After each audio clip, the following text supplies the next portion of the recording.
In the Gospel of Luke, chapter 23, verse 1 to 25, it says, "Then the whole assembly rose and led him off to Pilate. And they began to accuse him, saying, 'We have found this man subverting our nation. He opposes payment of taxes to Caesar and claims to be Messiah, a king.' So Pilate asked Jesus, 'Are you the king of the Jews?' 'You have said so,' Jesus replied. Then Pilate announced to the chief priests and the crowd, 'I find no basis for a charge against this man.' But they insisted. 'He stirs up the people all over Judea by his teaching.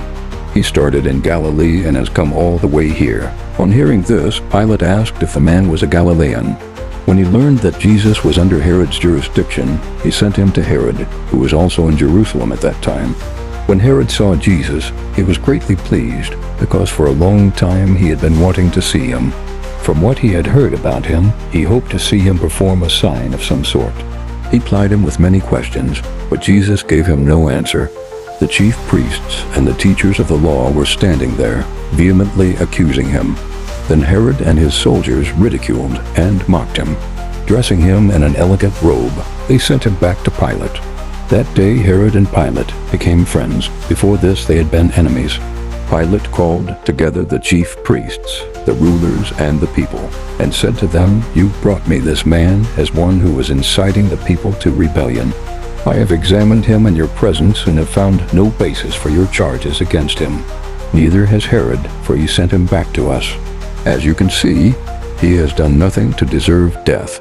Therefore I will punish him and then release him." But the whole crowd shouted, "Away with this man! Release Barabbas to us." Barabbas had been thrown into prison for an insurrection in the city and for murder. Wanting to release Jesus, Pilate appealed to them again.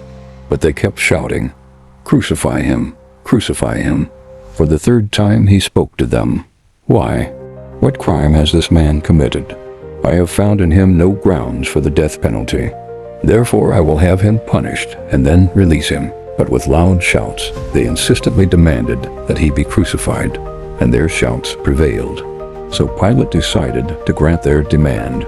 He released the man who had been thrown into prison for insurrection and murder, the one they asked for, and surrendered Jesus to their will. Stay tuned for the continuation.